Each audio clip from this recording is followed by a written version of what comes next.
lumière de notre phare en pleine nuit vous ramène à bon port comme chaque dimanche soir autour de 22 h sur le plateau de Culture Club qui justement invite tous les agitateurs et les provocateurs d'idées et de débats sur cette plateforme qui vous ouvre grand de ses portes donc pour une heure de débat à travers vos questions et vos réactions sur cultureclub@untv.dz. Et pour cette première partie d'émission, pour cette autre vol de nuit, eh bien, nous rendrons hommage à ce libertaire, à ce journaliste, à ce nouvelliste, à ce romancier hors pair. Tel un chirurgien, il dissèque la société algérienne dans tout ce qu'elle porte de meilleur et de pire. Il a pour nom Abdelhamid Ali Bouassida qui nous a quittés il y a à peu près une année, qui avait obtenu, rappelez-vous, le prix Mohamed Dib à travers son ouvrage 5 dans les yeux de Satan, édité chez Casbah Éditions. Et vous aurez certainement remarqué que l'animateur que je suis, le curieux que je suis, eh bien, a souvent emprunté cette formule maghrébine, en fin de compte, méditerranéenne. Eh bien, nous lui rendrons hommage et nous parlerons entre autres d'un autre ouvrage que les éditions Casbah ont édité récemment lors de l'organisation du dernier Salon international du livre. Ça s'appelle Les âmes donc brisées, un ouvrage sorti à titre posthume. Pour en parler ce soir, nous avons le plaisir d'avoir sur notre plateau Mouloud Achour. Merci d'accepter notre invitation pour cette autre aventure. Dois-je vous présenter Mouloud Achour? Vous êtes également pluriel, journaliste, directeur éditorial chez Casbah Éditions. Vous êtes écrivain de plusieurs ouvrages, on va en citer quelques-uns. Les dernières vendanges, le retour au silence, silencieux j'espère que vous ne le serez pas du moins ce soir. Juste derrière l'horizon, qu'est-ce qui s'est réellement passé? Qu'est-ce qui vous a le plus parlé, séduit dans les écrits, les univers du regretté Abdelhamid Ali Bouassida dans Les âmes brisées? Y a-t-il une forme de fil invisible entre son ouvrage Les âmes brisées, je vous le rappelle encore une fois, édité à titre posthume, mais également 5 dans les yeux de Satan, où tel, je le disais, chirurgien, observateur de sa société, hein, il a dissèque et il nous en parle d'une façon pas violente, pas du tout, mais d'une façon très tragique mais également comique. Souvent le tragique flirte avec le comique dans les écrits de Abdelhamid Ali Bouassida. Bien, nous en parlerons tout au long de l'émission de ce soir, en diffusant bien sûr un petit extrait d'une émission que j'ai eu du plaisir à enregistrer ici même en 2013. Les littératures en dialogue, il en sera question également aujourd'hui. Elle traverse l'Algérie de part en part, du nord au sud, de l'est à l'ouest, mais elle reste viscéralement attachée à sa région dans les monts de Tiarétien, qui a pour nom donc Tousnina. Elle est conteuse, elle est auteure jeunesse. C'est notre deuxième invitée qui est de retour avec un nouvel ouvrage dont nous parlerons bien sûr ce soir. Elle, c'est Nora Asseval. Bonsoir. Bonsoir. Merci d'être avec nous, Nora Asseval. Je le disais donc, auteure, jeunesse, conteuse. On vous doit beaucoup d'ouvrages pour lesquels vous avez eu du plaisir à passer, j'espère, sur cette émission. Mais vous êtes une véritable référence pour le grand curieux que je suis. L'Algérie des contes et légendes, c'était vous. Les contes libertins du Maghreb, une autre référence, c'était également vous. Le prince Tisserand, nous en avons parlé ici même, mais vous étiez absente, ma chère amie, parce que vous évoluez hors de nos frontières. Et ce soir, nous allons parler du Moulin Magique. Ça vient tout juste de sortir aux éditions El Manar. Mais dans cet ouvrage-là, contrairement aux autres, les mauvais esprits, les mauvais djinns, les sorcières ont complètement disparu. Pour quelles raisons? Eh bien, nous en parlerons également avec vous tout au long de l'émission. Merci d'accepter notre invitation, Nora Asseval. Notre troisième invité, il est également pluriel, il est chanteur, il est compositeur, il est réalisateur, il est dans une forme d'inventivité, de diversité musicale extraordinaire. Le brassage musical, c'est un peu son cheval de bataille qui traverse les frontières et porte la voix de l'Algérie aux 4 coins du monde. Il est de retour aujourd'hui après avoir enregistré solo son premier album dans les années 90, un album, une écriture assez tourmentée où il rendait hommage à ce rossignol de la chanson algérienne, assassiné pendant la décennie noire, à savoir Cheb Hasni. Aujourd'hui, il revient en faisant presque un virage à 360 degrés à travers un album Dreams. Les rêves se sont-ils échappés, évaporés? Eh bien, il va nous en parler ce soir. Si Kamel, bonsoir. Bonsoir. Merci d'être avec nous ce soir. C'est, vous le disiez pour la présentation de cet album, le retour aux sources. Vous avez beau voyager, vous avez habité par le jazz, par la salsa. Vous êtes un grand nomadiste devant l'éternel, mais le retour aux sources est une chose primordiale, vous me disiez, pour la préparation de cette émission, et c'est ce que nous retrouvons bien sûr dans votre dernière production musicale sur laquelle nous reviendrons avant la fin de l'émission. Merci d'être avec nous. Merci. Encore une fois. N'oubliez pas, questions, réactions et suggestions, cultureclub@untv.dz. Rebonsoir Mouloud Achour. Donc, hommage à ce libertaire, encore une fois, ce témoin de sa société, Abdelhamid Ali Bouassida, 5 dans les yeux de Satan et Les âmes brisées, je le rappelle encore une fois, édité à titre posthume, toujours chez Casbah Édition, lors de l'organisation du 23e Salon international du livre. Il était pluriel, je vous le disais à l'instant, journaliste, nouvelliste, poète, c'était le frère d'encre de Kateb Yassine, il le disait, on va le voir dans quelques instants à travers le passage de cette émission. Mais rares sont les journalistes, enfin cet auteur-là en particulier, parce qu'il était d'abord journaliste, sa fonction de journaliste n'a heureusement pas d'éteint sur ses amours pour la littérature. Vous me disiez, c'est tellement rare, Karim Amiti. C'est juste, Karim, bonsoir d'abord. Et ensuite, tu as une qualité extraordinaire, c'est de poser une question, mais d'y répondre. On va essayer. Non, mais c'est vous qui allez répondre, ne vous en faites pas. C'est très bien, ça permet à l'interviewé, entre guillemets, de... Je plante le décor, hein. Absolument. Voilà. Et puis ça invite à la réplique. Non, vous avez vous avez brossé un portrait de Hamid Ali Bouassida qui est très très juste. Moi je déplore que Hamid Ali Bouassida n'ait pas été médiatisé comme il le mérite et médiatisé de son vivant. Tout à fait. Hamid Ali Bouassida a commencé sa carrière comme journaliste. Vous l'avez bien dit, c'était un excellent journaliste. Un excellent journaliste qui avait un style particulier aussi. Hein. Il faisait ce qu'il appelait, lui, non pas du reportage, mais du rapportage. Ouais. Pourquoi du rapportage? Parce qu'il était très très proche de ses contemporains, très très proche du monde dans du lequel, peuple, hein, et des petites gens il vivait. C'était quelqu'un qui fréquentait le petit café du quartier, tout comme il fréquentait les grandes bibliothèques, etc. Et donc, il puisait sa matière, hein, aussi bien sa matière journalistique que plus tard sa matière littéraire dans ce monde qu'il fréquentait. Le monde d'en bas, c'est comme ça qu'il le disait. Oui, le monde d'en bas. Enfin, je n'aime pas tellement cette formule, même si on l'a dit de temps en temps. En fait, c'était c'est dire. Hein. Oui, c'est vrai, vrai. Mais en fait, le monde qui est à notre portée, qui est notre voisin, qui est notre environnement familial, notre entourage familier. Il parlait souvent des prolétaires, ceux qui n'avaient malheureusement pas de voix. Non, il était très très proche de ses concitoyens. Ce n'est pas la moindre de ses qualités.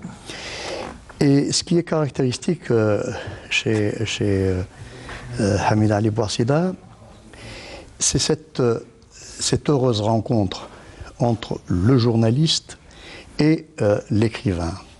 L'écrivain, qu'il soit nouvelliste ou romancier. Généralement, il y a toujours un pan qui déteint sur l'autre et qui l'influence soit positivement, soit négativement. Et il se trouve que chez Hamid Ali Bouassida, le journaliste qu'il était quand même un excellent nouvelliste, parce que la matière que lui permettait de recueillir son métier, son activité de journaliste, il l'a translaté sur le plan littéraire dans ses nouvelles, et ça donnait quelque chose d'extraordinaire et de complet. Une écriture assez urbaine et assez incisive, faut-il le dire. Tout à fait. Non, il avait énormément d'humour sous des dehors timides. J'ai connu un monsieur d'un extrême savoir-vivre qui était d'une timidité et d'une discrétion très très désarmante. Et donc là, son recueil de nouvelles, 5 dans les yeux de Satan, je pense qu'il a bénéficié de son activité de journaliste. Ça a donné des nouvelles absolument extraordinaires, écrites dans un style très très clair, mais en même temps travaillé. Et vous avez dû remarquer qu'il y a presque une vingtaine de nouvelles chaque fois. Ce sont de courtes nouvelles. Très courtes. Très courtes, mais vous savez, Dos Passos faisait des nouvelles d'une demi-page. Hein. Tout à fait. O. Henry faisait des nouvelles aussi courtes, et je pense que c'est un véritable exploit littéraire que d'écrire des œuvres achevées dans des dimensions aussi réduites. Et dans cet ouvrage, Les âmes brisées, je le rappelle, c'est un ouvrage édité à titre posthume. Il était encore sous presse lorsqu'il nous avait quittés, faut-il le dire, à nos téléspectateurs. Il avait corrigé ses dernières épreuves. C'est lui-même qui avait corrigé ses dernières épreuves.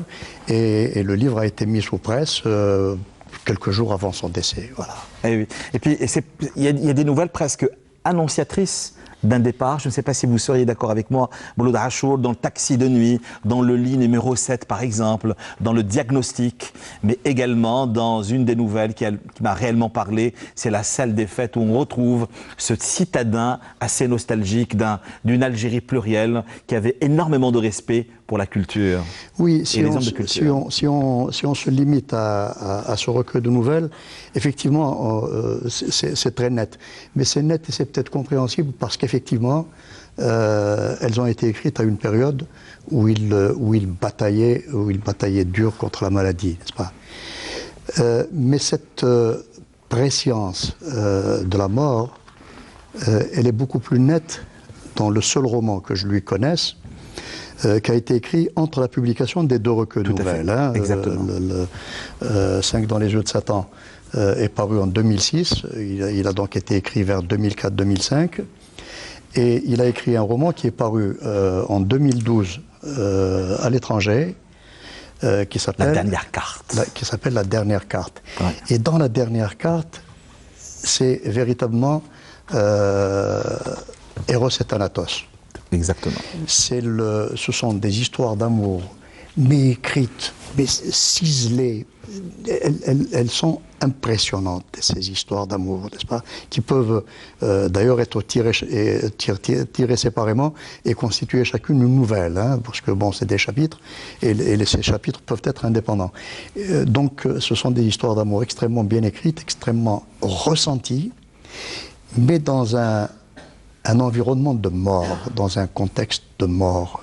Et là, dans La dernière carte, on est dans cette Algérie tourmentée des années 90. C'est cette Algérie tourmentée des années 90, sans que ça ressemble en quoi que ce soit à ce qu'on appelle la littérature de l'urgence à l'époque, qui était une littérature de circonstance et qui n'était pas aussi élaborée que la dernière carte de Bouassida.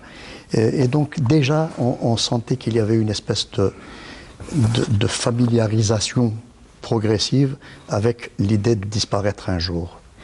Et si vous permettez, je vais juste vous lire un petit truc qui est de Denis Chéty. Denis Chéty est un Constantinois d'origine, qui était un ami d'enfance de Bouassida, et qui, pendant sa maladie, lui disait: allez, debout mon ami Chaoui. Tu ne vas pas à ton tour profiter pour tirer ta révérence. Pas encore, l'ami. Tu dois affronter cette maladie avec le même courage que tu avais à prendre ta plume pour faire le beau croquis en prose de notre société, en douleur et en perte de repères. Et il ajoute quelques paragraphes plus loin, parce que ça a été écrit après le décès de Hamid. Tu viens à ton tour de partir, et je titrerai ce mot avec celui que tu aimais tant, Harab. Faisons cela comme un baroud d'honneur avant de passer de l'autre côté et rejoindre Khaled, Shafiq, Mohamed, Dahman et les autres qui se réjouissent déjà, je n'en doute pas, de te voir arriver pour leur raconter la dernière de tes trouvailles. À bientôt, l'ami de 40 ans. Et ça s'appelle Les âmes brisées. Nous en parlerons encore une fois sur ce plateau pour rendre hommage, je le disais encore une fois, à ce nouvelliste, à ce poète, à ce journaliste, à cet écrivain qui était Abdelhamid, je le rappelle, Ali Bouassida, aux éditions Casbah en vente libre chez les bons libraires. Et il écrit, à un moment donné, il nous parle de son non-humanisme, de la froideur dans les hôpitaux, de la disparition du professionnalisme parfois du secteur hospitalier, vu dans quel état sont nos hôpitaux aujourd'hui. Il écrit le lit numéro 7, il était là, affalé sur le brancard, livide, gémissant au milieu de l'incessant va-et-vient du personnel paramédical, indifférent à ce vieillard, sans doute parce que habitué aux souffrances des malades. Et puis vint enfin le médecin qui daigna l'ausculter et après un moment qui parut interminable pour sa famille, décida de l'hospitaliser. Le docteur M, spécialiste en médecine interne, avait compris à gérer ses émotions et gardait toujours son sang-froid, quelle que soit la gravité du cas auquel elle était confrontée. Pourtant, ce vieil homme, avec ses traits sereins,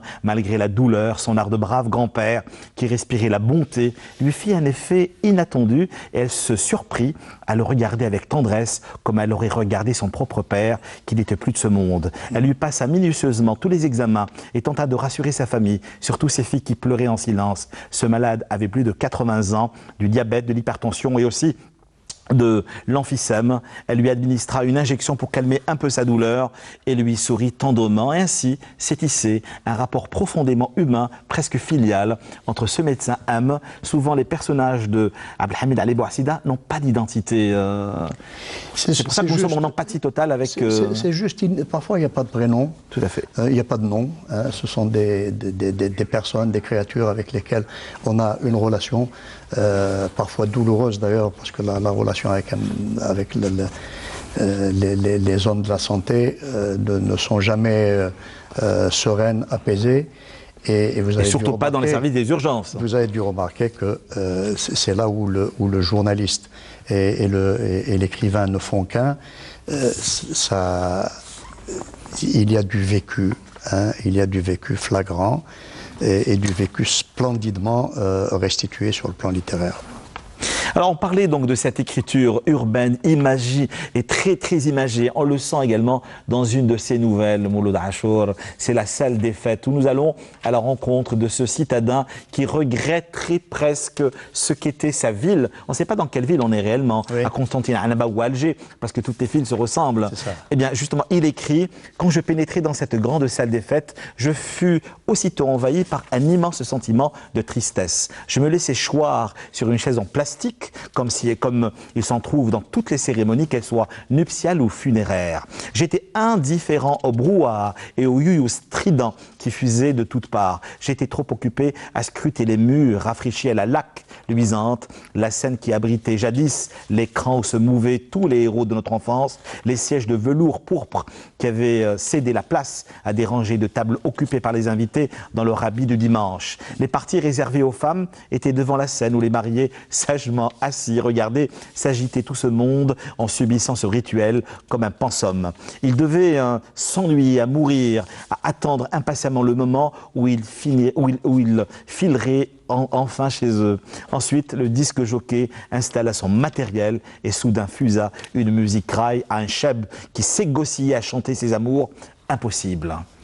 Ces salles de cinéma qui, dans les années 90-2000, ont été transformées en salles de fête, malheureusement, à notre grand désespoir. Oui, tout à fait.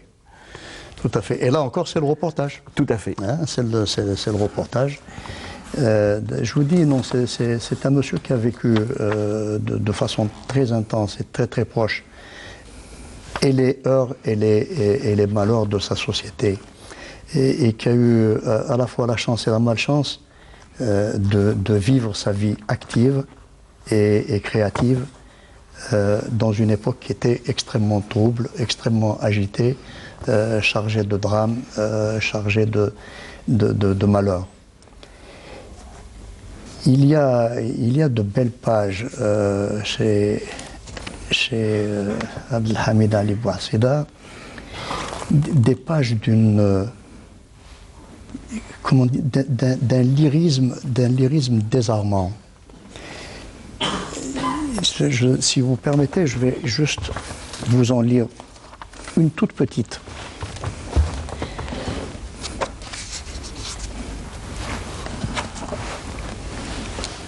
Alors il dit... Et là nous sommes dans son roman, je le rappelle, La dernière carte éditée chez l'Harmattan. Je n'entrevoyais qu'une issue au profond stress qui m'envahissait de jour en jour. Écrire. Reprendre mon prétendu roman là où je l'avais laissé, et en relisant mes feuillets, je les trouvais d'une fadeur telle que je les déchirais tous. En les voyant s'éparpiller sur la rocaille, j'avais la mère impression que mes rêves se disloquaient dans ce coin perdu de la planète, et je n'imaginais même pas un caravanier de passage ramasser ces débris blancs dansant dans le vent léger qui de temps à autre viendrait soulever quelques grains de sable. Que peut-on rajouter à cela?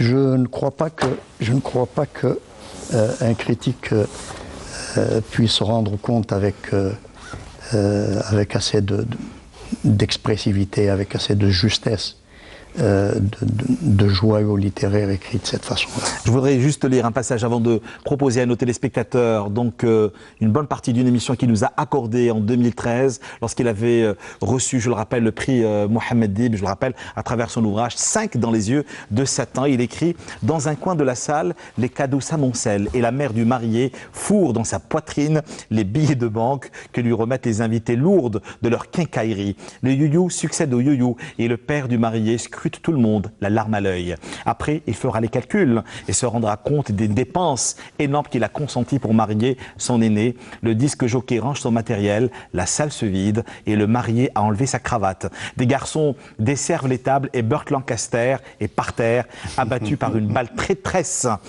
tandis que Claudia Cardinal le pleure à chaudes larmes. Dehors, il fait frais, la nuit est bien avancée et les voitures font un boucan de tous les diables. La nuit l'a pris il y a un peu plus d'un an aujourd'hui et nous voulions lui rendre hommage à travers cet ouvrage, donc édité à titre posthume par les éditions Casbah, Les âmes brisées. Abdelhamid Bouassida, c'est à vous.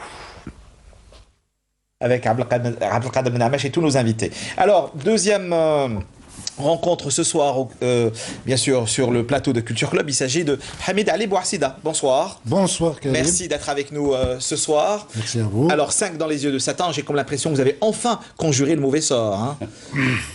Pas tout à fait. Pas encore. Il y a quelques mauvais esprits qui voilà, nous accompagnent. Toujours des mauvais esprits qui tournent. Hein. Oui.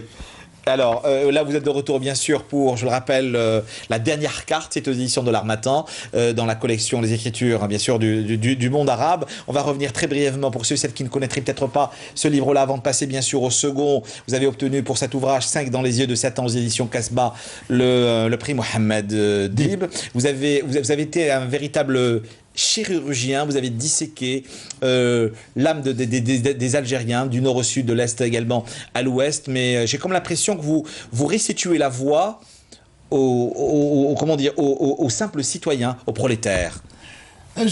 C'était mon ambition au départ. J'ai toujours rêvé non pas d'avoir la prétention d'être le porte-parole des 100 grades, mais j'ai toujours voulu parler de ces anonymes, de ces passants simples qu'on croise dans les marchés populaires, dans les stations de bus, ces piétons très nombreux qui ont beaucoup de choses à dire. J'ai toujours voulu parler de ces gens-là, au lieu de parler des gens qui sont... sans-voix. Des sans-voix, les sans-voix, les sans-grades, voilà.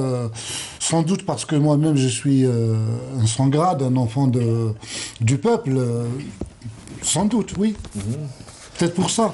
Un hommage, bien sûr, c'est un hommage à votre frère d'encre, comme vous l'appelez, bien sûr, à Khatebi Yassine, parce qu'il y a également une carte d'identité, hein, en ce qui vous concerne. Avant d'aller vers le deuxième ouvrage, je le rappelle, la dernière carte, un roman aux éditions de l'Harmattan. Alors, quelle est la carte d'identité littéraire de l'auteur? Elle est toute simple. Hein.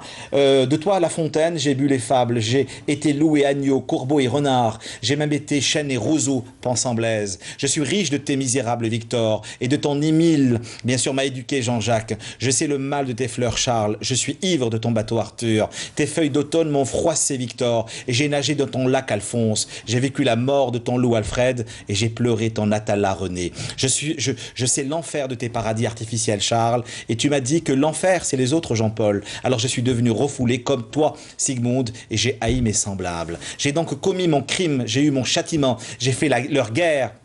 Je veux ma paix. Ne suis-je pas l'idiot de la farce? Je n'ai pas fumé l'opium. Ils m'ont donné le bâton Mouloud. Ils m'ont pris la terre et j'ai versé mon sang. C'est tout un hommage à tous ceux qui vous ont construit, à tous ceux qui ont construit votre imaginaire dans cet ouvrage en particulier. Oui, vu mon âge, je suis le produit de l'école coloniale.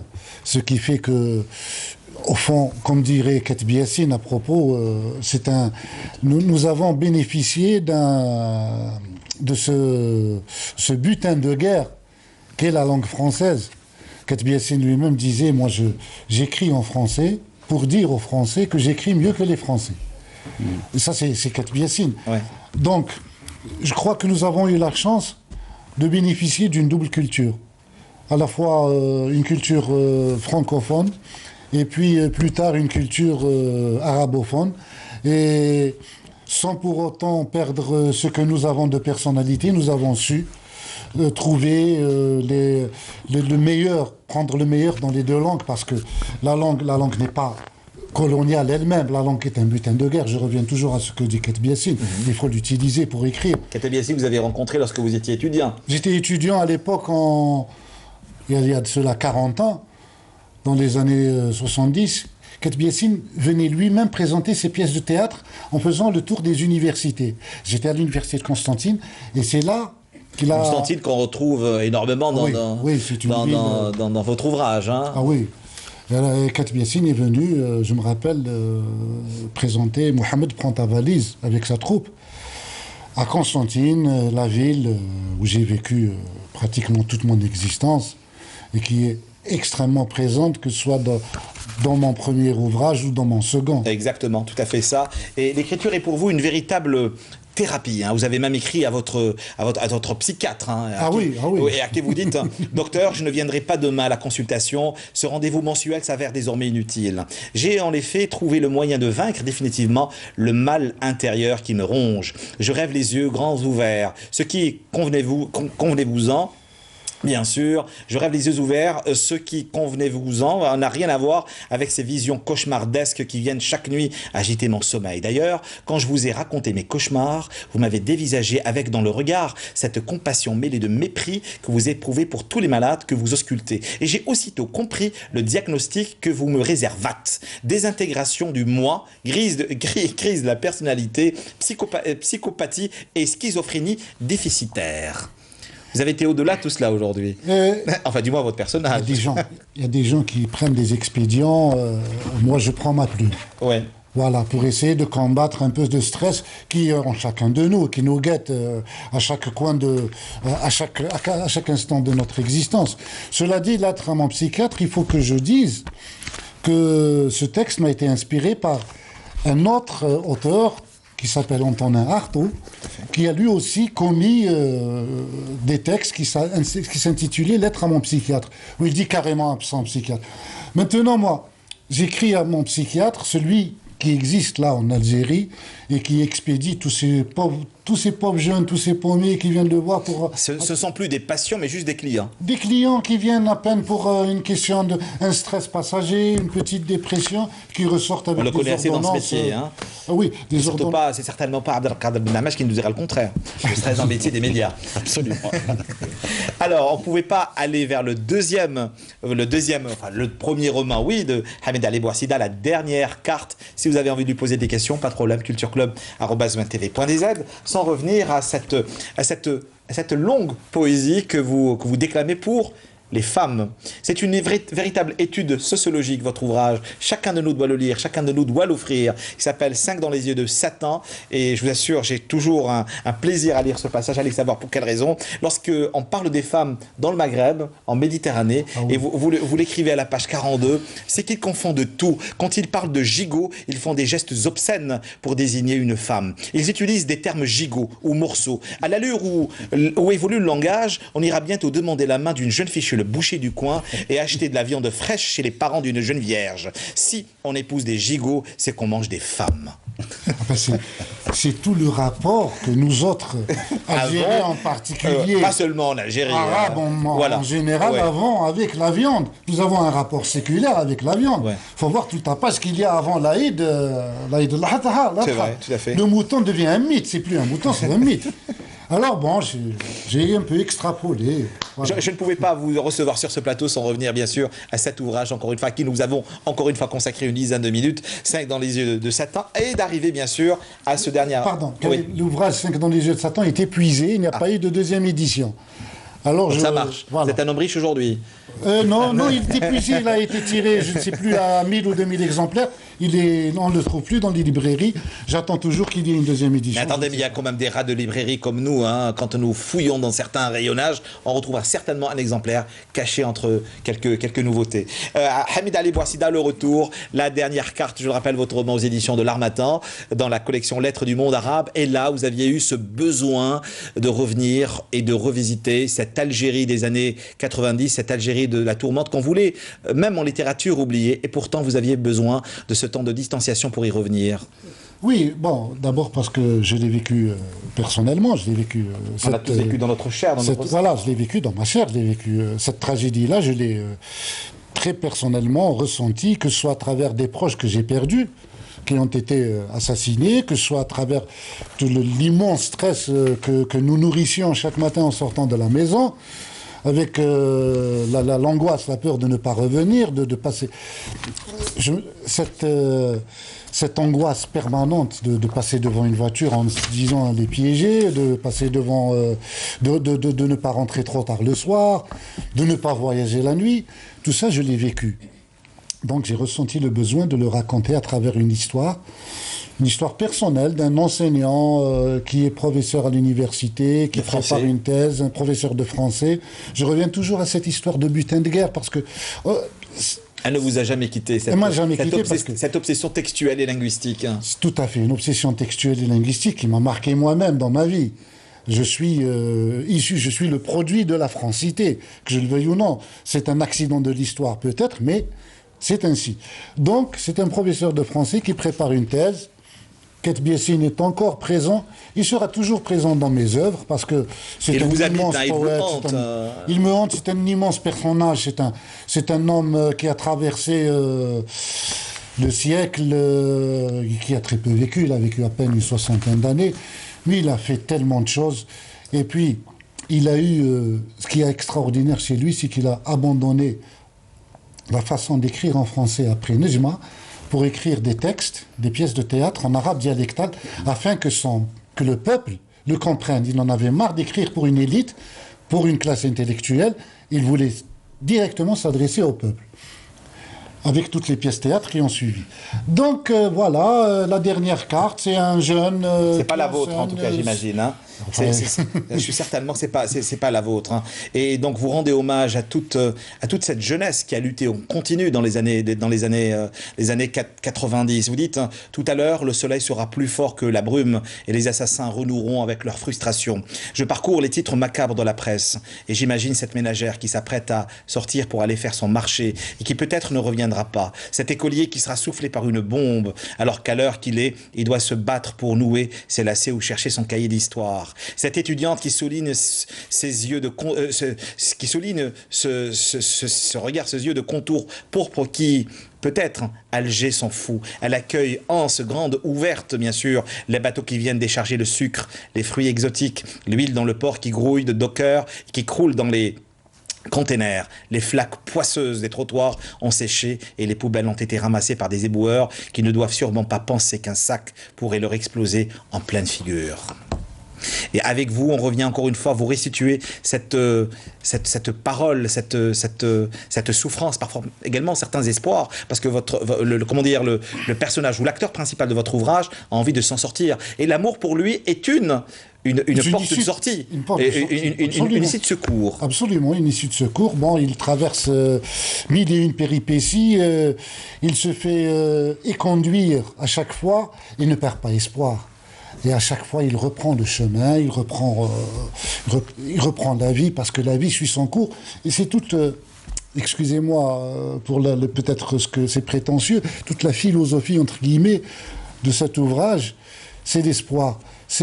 Il y a la souffrance quotidienne, il y a l'angoisse quotidienne, il y a cette tragédie sur un fond tragique ces années 90 qui ont été quand même dramatiques pour tout le peuple algérien, mais il y a l'espoir. Et cet espoir-là, il existe aussi, il est collectif. Les gens n'ont jamais cessé de travailler, les gens n'ont jamais cessé y avait-il réellement de plus vivre, oui, il y a eu, de festoyer même. Voilà, il y avait une création extraordinaire dans le monde de la littérature, de la musique, de la poésie. Il n'y a jamais eu autant de création que pendant cette décennie de mort. On a tellement écrit dans cette décennie, on a tellement produit des pièces de théâtre, on a tellement produit de la musique, on a tellement produit des choses que l'intelligentsia parisienne, de l'autre côté, a tout de suite étiqueté toute cette création littéraire en parlant de littérature de l'urgence. Mais aujourd'hui, vous prouvez le contraire, Hamid Ali Bouassida, à travers la dernière carte, dans le sens où vous avez mis un peu plus de 20 ans pour restituer cette Algérie de la tourmente. Oui, bon, sans doute parce que je suis un immense flemmard aussi, je suis un grand paresseux, j'écris tout doucement, je ne suis pas un forçat de la plume. Mais cela dit, il n'y a pas de littérature de l'urgence. Il y a la littérature tout court. Mouloud Mamri, quand il a écrit L'Opium et le bâton, il ne répondait pas à une urgence. Il disait c'était un cri de son peuple qui souffrait. Mais à chaque période, on était dans ce qu'on pourrait considérer comme un délit de survie. Un délit de survie, tout à fait.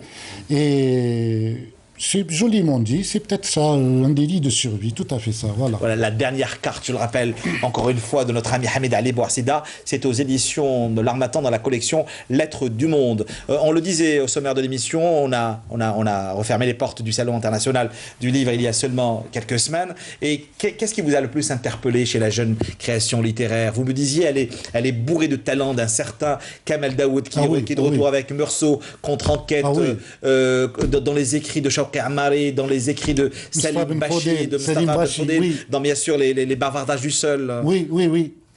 Non, ça c'est rassurant. Ça fait vraiment plaisir. Il y a une jeune génération, quoi. Ils ont 40 ans, ces jeunes-là. Et ils écrivent superbement. Ils ont réussi à... Moi, je parle particulièrement de Kamel Daoud. Quoi, il a la quarantaine. Il a eu le prix Mohamed Dib. Tout à fait. En 2008. C'est ce qui vous unit, vous réunit tous les deux. Hein. C'est comme ça qu'on est devenus copains. Oui. C'est comme ça que vous défendez très bien son ouvrage aussi. Ah oui. Hein. Non, en dehors de ça, c'est quelqu'un d'abord que je lis quotidiennement. Il fait des chroniques écrites au vitriol dans un quotidien algérien. Et pourtant, il a un amour fou pour l'Algérie. Il a un amour fou de l'Algérie. Et puis il a un style superbe, il a inventé un style, je crois qu'il a créé un style, tout comme ses autres compères que sont Mustafa Ben Fodel, Chawki Amari, Salim Bachi. C'est des jeunes qui écrivent superbement bien, ça fait plaisir, ça prouve qu'il y a une relève, et ça prouve que la littérature algérienne ne s'est pas arrêtée à ces classiques que sont Katb Yassine, Mouloud Mamri, Mohamed Dib, ni à la génération d'après, celle de Rachid Boujedra, Rachid Mimouni, qu'il y a maintenant. Et Rachid Boujedra qui vous rendait hommage, entre autres. Hein. Quand vous parlez de lui, vous dites il m'a réellement construit, ou du moins même, parfois même reconstruit dans la lecture du démantèlement ou la répudiation ou l'escargot entêté. Hein. Ah oui, l'escargot entêté, c'est un chef-d'œuvre. Ouais. C'est un chef-d'œuvre. Il faut être Rachid Boujedra complètement déjanté pour écrire un. Ah oui. Dans son sens le plus artistique. Hein, ah oui. Voilà. Déjanté. Ce sera bientôt des nôtres. Hein. Positivement, non, c'est un immense écrivain. C'est quelqu'un qui est resté très constant dans son écrit. Ça fait très longtemps qu'il écrit. Depuis son tout premier roman. Le dernier, c'était bien sûr Les Figuiers de Barbarie. D'après les éditions Balzac, il est déjà sur notre roman qui sortira en courant 2014. Ah oui, il produit, et puis il est très constant. C'est un prof de philo, ne l'oublions pas, c'est une licence de philo. Il a été licencié de philo en tout début, dans les années 60. Je trouve que c'est un immense écrivain, Rachid Boujedra. Et je lui rends hommage... Il y a un point très important que j'ai omis de signaler, et pour le premier ouvrage, 5 dans les yeux de Satan, je le rappelle encore une fois, de Hamid Ali Bouassida, et la dernière carte, c'est la poésie. Impossible de dissocier vos écrits, votre plume n'a jamais pu quitter cette forme d'expression littéraire qu'est la poésie. Parce qu'il y a de la poésie partout, il y a... À la manière de prendre son café, on peut être poète ou ne pas l'être. Bon, je crois qu'il faut nécessairement vivre d'un grain de folie et surtout de poésie. Sinon, la vie serait complètement... Ça serait une erreur. Ça serait trop bête. vraiment de passer à côté de la poésie des choses. Et la poésie existe. Elle est là, il suffit d'ouvrir les yeux, de la constater n'importe où. C'est Jean Cocteau, je pense, qui avait dit un jour, je sais que la poésie est indispensable, mais je ne sais toujours pas quoi. En tout cas, voilà. En tout cas, je vous invite à aller retrouver Hamida Bouassida dans son imaginaire, prolixe, d'une grandeur extrême, 5 dans les yeux de Satan, mais également la dernière carte aux éditions de l'Harmattan, Lettres du monde arabe. J'imagine que c'est un ouvrage qui sera certainement réédité chez nous. Hein. En janvier, il va y avoir une coédition avec un éditeur algérien. J'ai entendu dire que vous étiez presque dans la désespérance pour éditer votre ouvrage. Vous l'aviez proposé à plusieurs maisons d'édition algériennes et vous n'avez pas... Oui, si je l'ai édité en France, c'est parce que je n'avais plus le choix. 5 maisons d'édition algériennes, j'ai fait 5 maisons. Le premier m'a demandé de changer complètement la deuxième partie, ce que j'ai refusé. La deuxième, qui est une éditrice, a changé le titre sans m'aviser, en voulant l'éditer, donc je l'ai retiré.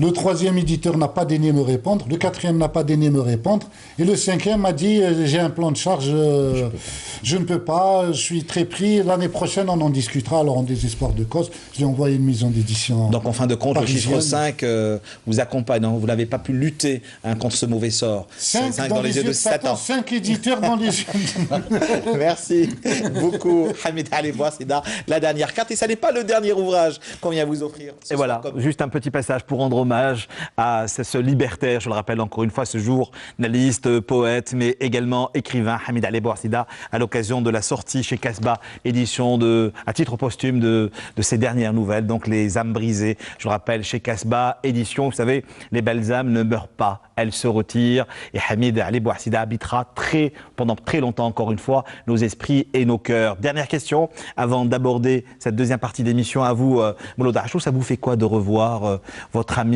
votre frère de plume? Écoutez, on ne peut pas écouter ça avec... je suis vraiment ému parce je comprends. C'est un monsieur que j'ai connu, c'est un monsieur que j'ai publié, que j'ai eu l'honneur et le plaisir de publier. C'est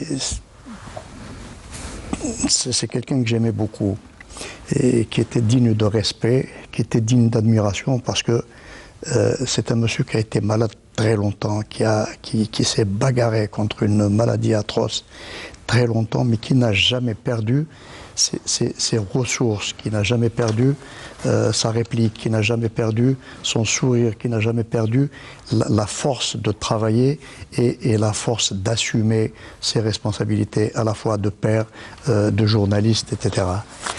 Et vous parliez tout à l'heure de poésie, on parlait de journalisme, de poésie, etc. Moi, j'aimerais abuser de votre patience pour vous lire ce morceau de prose qui est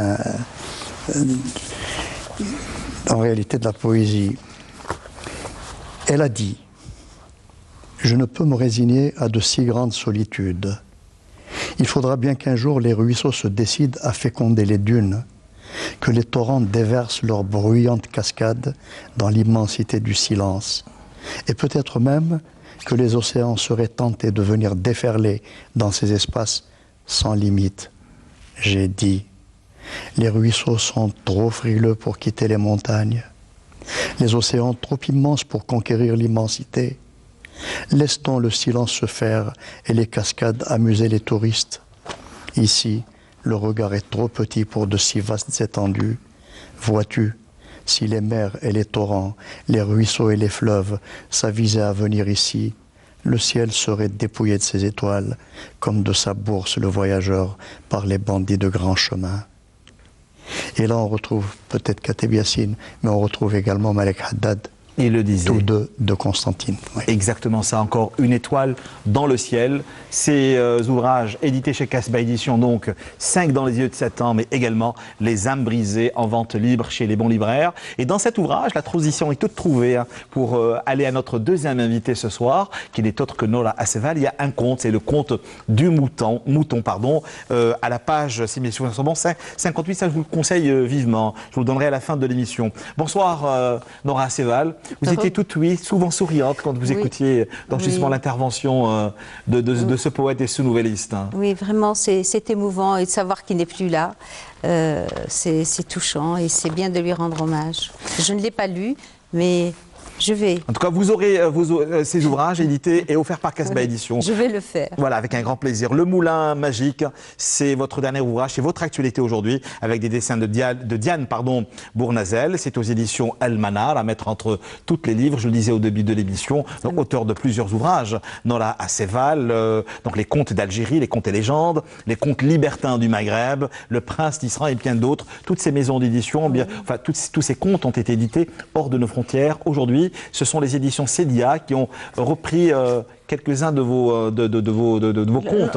L'ensemble des contes, Le Moulin Magique, ont été repris, traduits en arabe et publié en Algérie pour mon plus grand bonheur. Quelle satisfaction pour la grande voyageuse et la grande nomade que vous êtes. Écoutez, je suis ravie parce que vous avez parlé tout à l'heure de mon travail d'auteur, de mon travail de conteuse, mais j'aimerais bien aussi dire que je consacre la plus grande part de mon temps au collectage, à la sauvegarde de notre patrimoine oral. Depuis de longues années. Depuis 20 ans, je suis sûre que j'ai le fonds le plus important de collecte dans des cassettes, et maintenant, bien sûr, il y a les nouvelles technologies. Donc, des témoignages vivants. Des témoignages vivants auprès des anciens.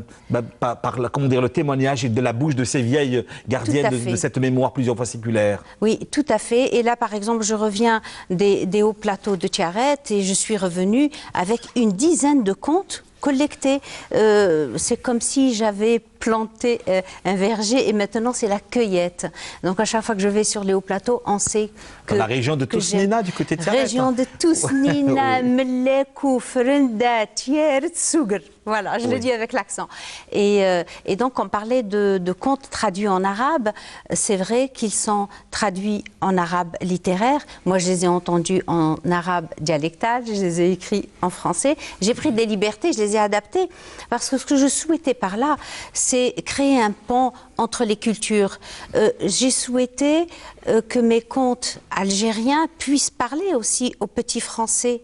Pas seulement aux Algériens, les enfants, enfin, issus de l'immigration. Vous vous adressez aux grands enfants que nous sommes. Hein. Et aux grands enfants, bien sûr. Il y a des fables, hein, vous savez, on dit que les contes sont pour les enfants, mais il y a des fables. Et dans cet ouvrage consacré aux petits, j'ai supprimé tous les contes où on parle d'ogres et d'ogresses. Enfin, il y a beaucoup de fables et des tout petits contes qui font plaisir. Pourquoi avoir eu cette envie de faire disparaître les génies maléfiques, les sorcières et les ogresses, pour lesquelles nous avons, tenez-vous bien, une certaine tendresse? Ah, mais je les ai dans d'autres ouvrages. Oui, ça je le sais, mais dans cet ouvrage, dans le Moulin Magique, pourquoi les avoir fait disparaître? Dans celui-ci, j'ai voulu que ces contes s'adressent aux tout petits, qui puissent les comprendre. Voilà, j'ai senti que ce besoin de mettre des fables aussi.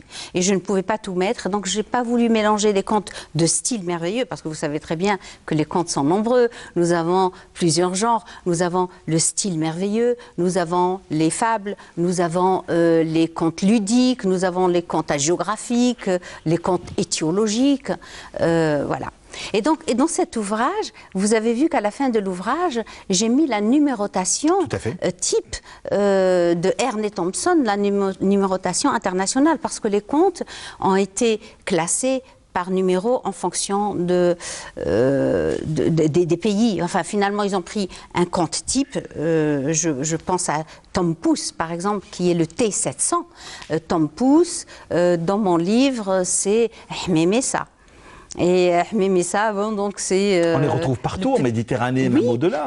La mère qui n'a pas d'enfant et qui désire avoir un enfant et qui dit « Oh, j'aimerais bien avoir un enfant », ne serait-ce qu'un enfant comme un petit pois chiche. Ouais. Et toc, le petit pois chiche saute du plat et prend forme humaine, mais reste tout petit.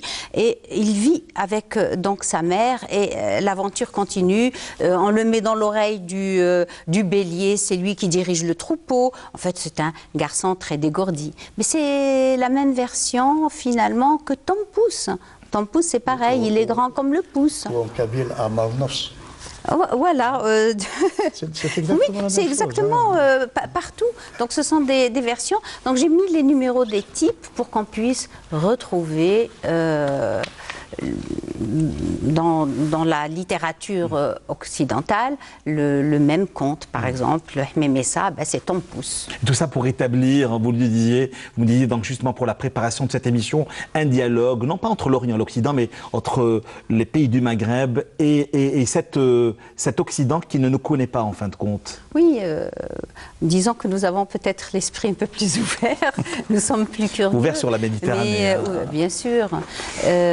Bien sûr, j'ai toujours ce désir, parce que, étant moi-même de France et d'Algérie, plutôt d'Algérie et de France, toujours ce désir de créer un pont, pas seulement avec l'Algérie, vous savez, avec le monde aussi. Moi, je suis ouverte au monde. Moi, j'aime tous les contes. Les contes, qu'ils soient du Japon, qu'ils soient indiens, qu'ils soient hindous, qu'ils soient... J'aime les contes du monde entier. Et quand je trouve une version... Ils se ressemblent et ils dialoguent, vous le disiez à l'instant. Et quand je trouve un conte qui ressemble à un conte que je connais d'Algérie, c'est la jubilation, bien évidemment. C'est une façon également à vous de rendre hommage à toutes ces vieilles dans des hauts plateaux qui se sont livrées à vous, qui se sont laissées aller. Comment passe-t-on des contes libertins aux contes pour enfants, Laura Seval? Eh bien, ça s'est fait naturellement, parce que comme j'aime tous les contes, que ce soit des contes merveilleux, que ce soit des fables, que ce soit des contes ludiques ou des contes grivois, pourquoi pas.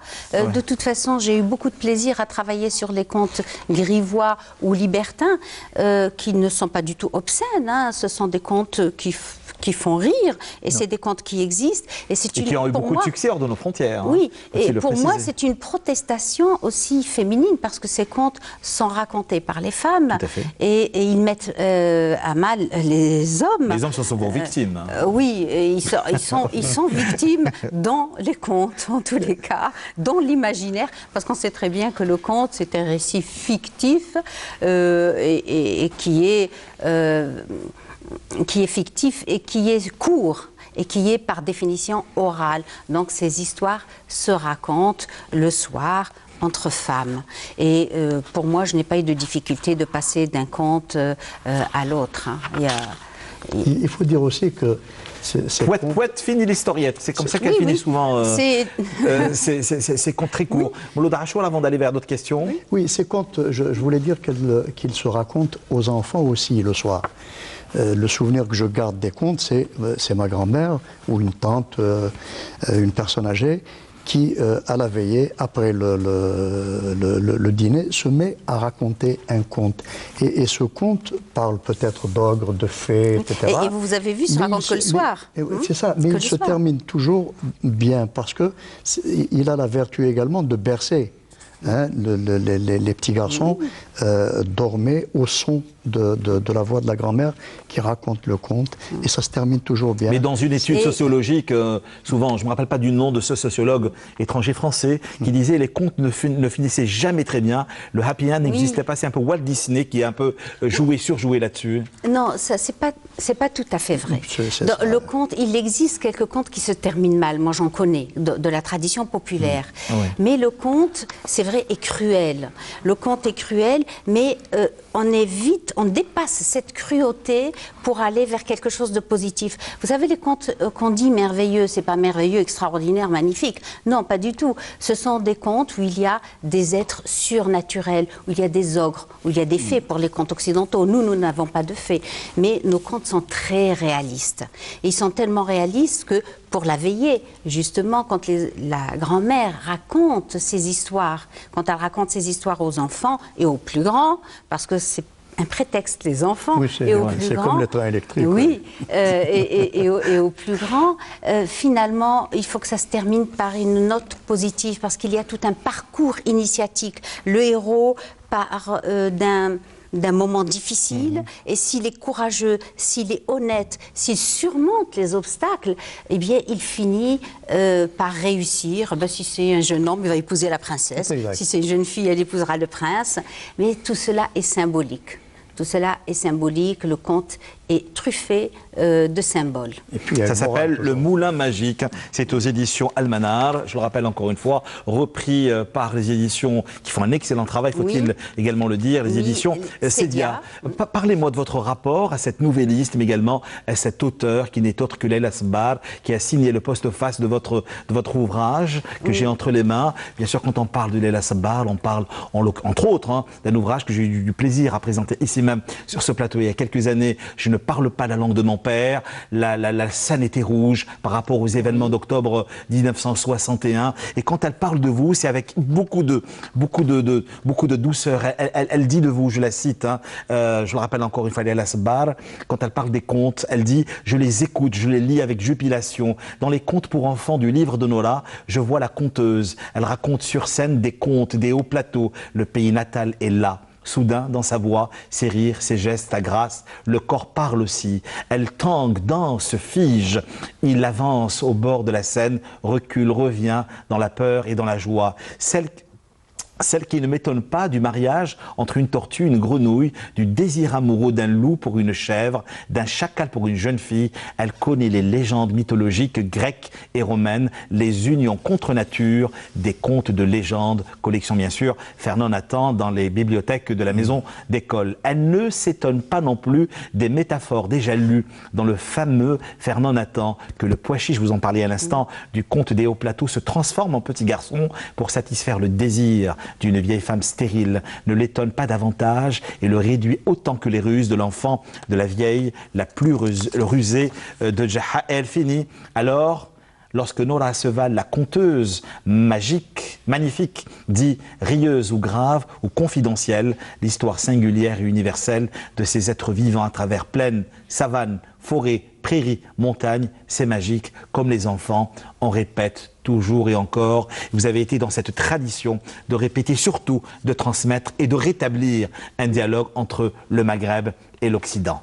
Oui, et je suis très heureuse et fière que Leila Sabbar ait préfacé plusieurs de mes ouvrages et qui ait rédigé la postface de celui-ci. Mais je ne peux pas parler pour elle. Leila Sabbar, c'est un peu ma sœur, mon âme sœur, parce que nous sommes toutes les deux issues d'un mariage mixte.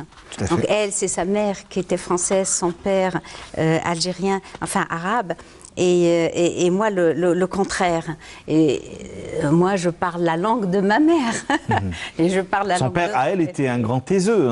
Elle lui en voudrait presque. Non, je ne ne pas lui pense avoir pas. été dans cette, transmission. Non, non, je ne pense pas, mais ça alimente aussi, finalement, sa sensibilité et son génie de romancière. Vous savez, les douleurs, il faut les dépasser, et quand on les dépasse, elles deviennent création, ça alimente sa création. Mais des douleurs et des blessures encore béantes, ma chère amie. Vous le savez aussi bien que moi, concernant justement ces histoires communes entre l'Algérie aujourd'hui, la France, poète, ainsi finit l'historiette. Pourquoi toujours finir Parce que j'ai entendu cette conclusion. Vous savez, le conte se commence toujours par une formule d'ouverture. Tout à fait. La formule d'ouverture, c'est Hajitek Majitek ou Kharftek ma Kharftek. Il y a d'autres aussi. C'est aussi Kania Maken. Ou alors c'est au temps où la plume était plus lourde que la montagne, où l'aveugle pouvait coudre, où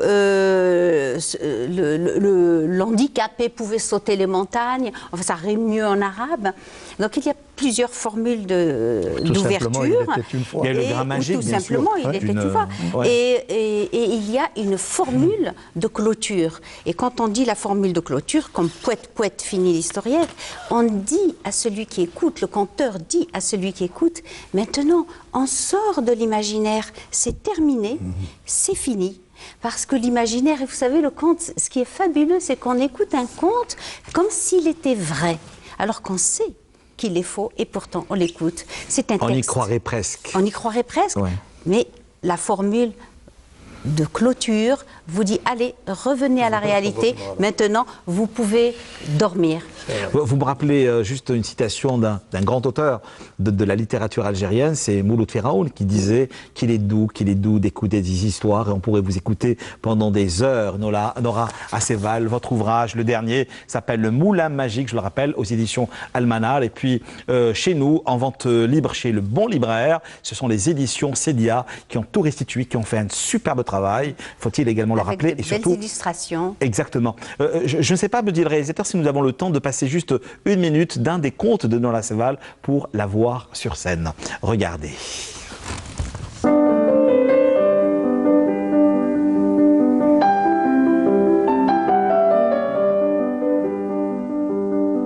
Il était une fois un roi qui aimait son cheval plus que tout au monde. Hélas, ce cheval est tombé malade et le roi, fou de rage, a dit « Celui qui m'annoncera la mort de mon cheval, je lui ferai trancher le cou. » Et il ne plaisantait pas. On a fait venir un grand médecin, un savant, qui a trouvé le cheval couché sur le flanc. Il l'a examiné et malgré les bons soins prodigués, le cheval est mort. Mais alors, comment annoncer la nouvelle au roi sans se faire trancher le cou? Ce médecin, qui était aussi poète, a trouvé la parade. Il a ouvert la porte. Le roi était là, il attendait avec son esclave qui tenait le sabre. Et il lui a dit de manière versifiée: العود تكسل وتسوى ومد كرعيه في الهوا اما اللي يقول لي مات من فم السلطان جات. Sire, le cheval s'est allongé et étendu et ses pieds dans le vide se sont tendus. Mais alors il est mort. Sire, c'est de votre bouche que la nouvelle sort.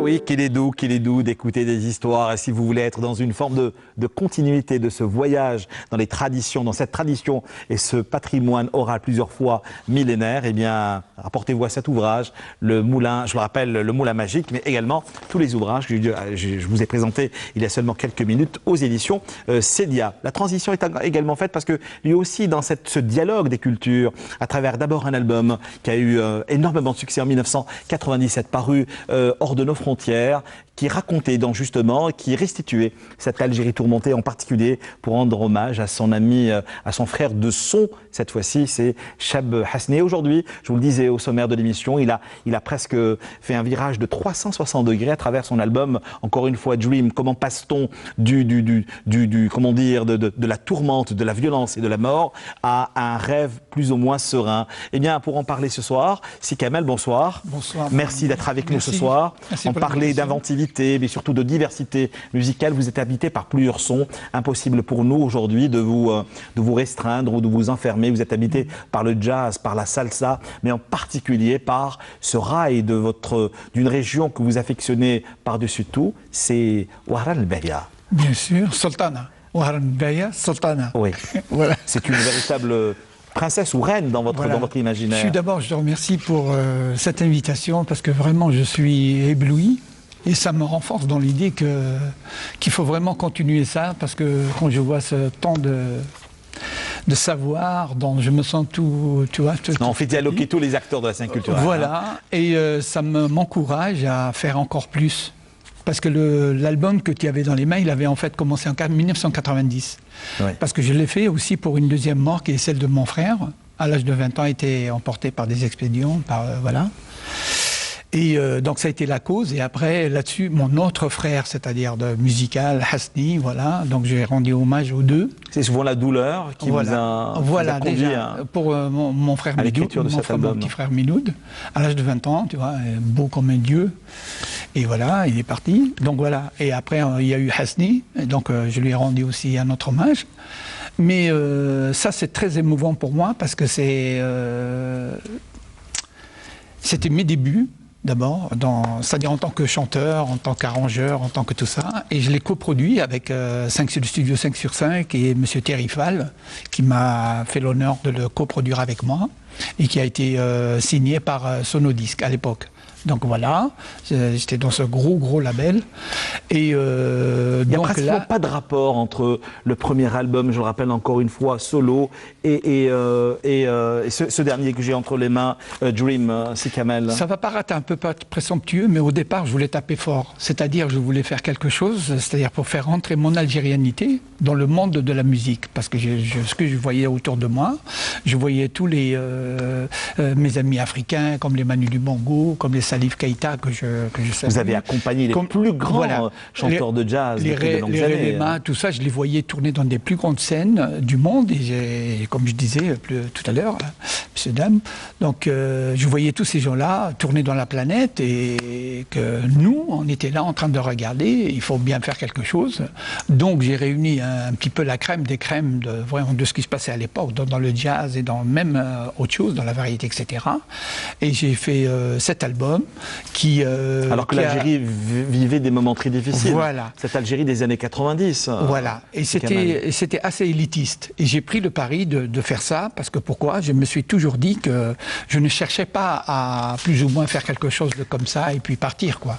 Je voulais dessiner mon chemin jusqu'à aujourd'hui, à mon âge que j'ai maintenant. Assez jeune, donc. Non, Est-ce qu'à un moment donné, on n'a pas essayé dans les années 90 d'enfermer musicalement parlant l'Algérie que dans le rail? Il y a eu cette déferlante du rail, portée par le King, bien sûr, Khaled, Cheb Mami, un peu plus tard Faudel, qui a, et puis à travers également la participation d'un 2-3 Soleil. Rappelez-vous, et cette voix qui nous a quittés, qui est Rachid Taha, la voix de carte de séjour. Hein. Mais on n'a jamais autant parlé de l'Algérie, malgré que les gens essayent de le réduire. Ouais.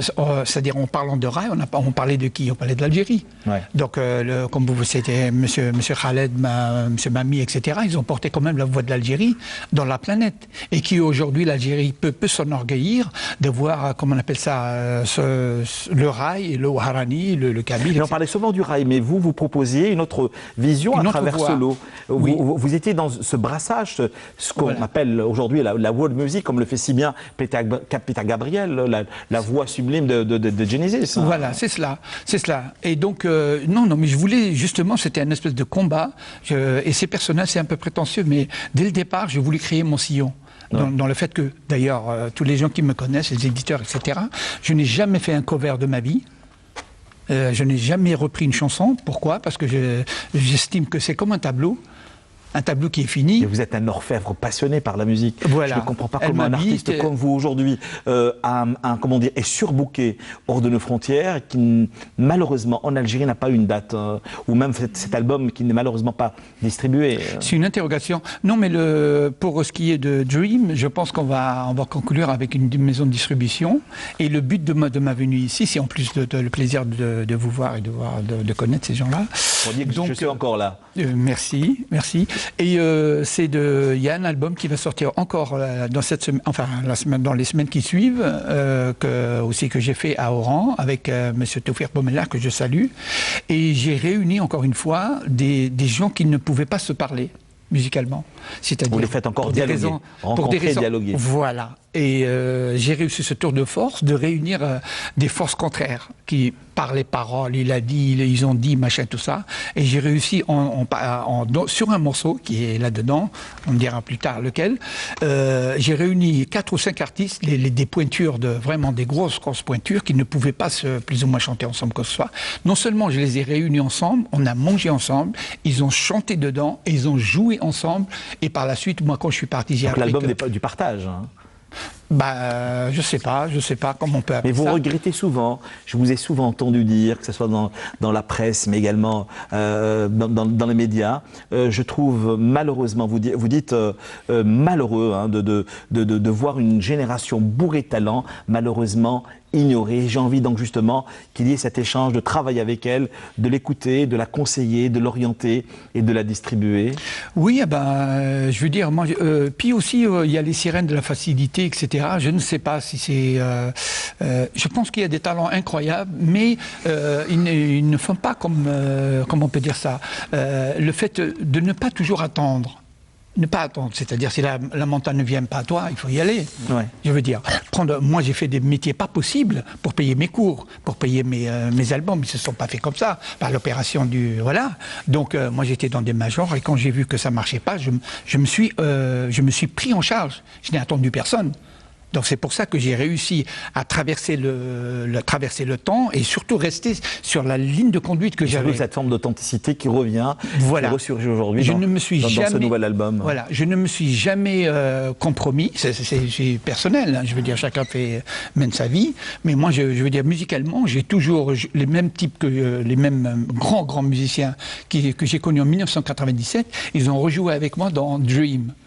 Alors vous voyez le chemin, c'est-à-dire 20 ans ou 27 ans après, on s'est revus avec plaisir et on a refait un autre album qui s'appelle Dream, c'est-à-dire Helm. C'est mon rêve à moi, c'est de dire les années sont passées et je voudrais les réunir encore dans un autre album. Et la maison avec laquelle je suis à Paris, une major aussi, elle m'a permis, elle a mis les sous qu'il fallait. Et celui qui m'a signé, M. Alexandre Vernier, est un ancien guitariste de jazz. Mandoline plutôt. Le jazz, toujours. Il faisait du bluegrass et tout ça. Ouais. Et on a mis presque 2 ans et demi avant qu'ils me disent « Banco, on y va ». Donc là, il m'a donné les moyens qu'il fallait, c'est-à-dire des moyens très lourds.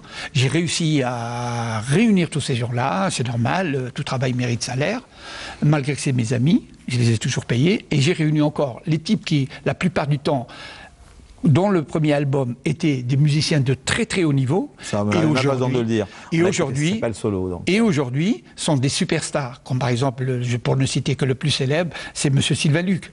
Oui. Alors, vous savez, le jazz, toujours encore musicalement parlant, nous allons voir juste un petit passage d'une de vos dernières productions et on revient pour tracer ensemble les quelques dernières minutes avant la fin de ce voyage nocturne culturel. Regardez, Si Kamel.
Voilà, le voyage toujours et encore à travers ce dernier album, je le rappelle encore une fois, de Si Kamel. Ce qui est extraordinaire quand on vous écoute et quand on vous voit, c'est être toujours dans la transmission. Vous faites toujours référence à ces maîtres qui ont construit vos univers musicaux et surtout être dans le don en direction de la jeune génération, Si Kamel. Absolument, absolument. C'est-à-dire comment j'ai été construit, c'est-à-dire que j'ai été vraiment influencé. La première influence que j'ai eue quand j'étais jeune, c'était d'Ahmed Harrachi, Allah yarhamou, Ammar Lacheb, Mohamed Zarbout, le Hadj Mohamed Lanqa, Ahmed Wahbi, Blaoui Houari. Tous ces gens-là ont bercé mon espace musical, c'est-à-dire mon disque dur a été rempli par ces harmonies, etc. C'est pour ça que lorsque je suis parti à l'étranger, ça ne m'intéressait pas du tout de jouer de la musique de l'Algérie. Pourquoi? Parce que je l'avais dans mon ADN.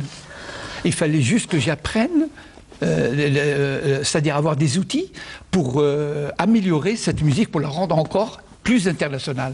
Le but de toute ma vie, depuis, comment il s'appelle, jazz scolaire, jazz couleur jusqu'à Dream, ça a été un cheminement, c'est-à-dire comme un escalier, pour essayer de progresser à chaque fois, tomber, se lever et repartir, se lever. Voilà. J'ai plus connu, j'ai pas choisi le plus facile, mais après tant et tant d'années de tourner autour du monde, etc., d'avoir rencontré des gens merveilleux, des musiciens d'un niveau qui m'ont fait l'honneur d'être mes amis, etc., moi je me dis que je ne regrette rien.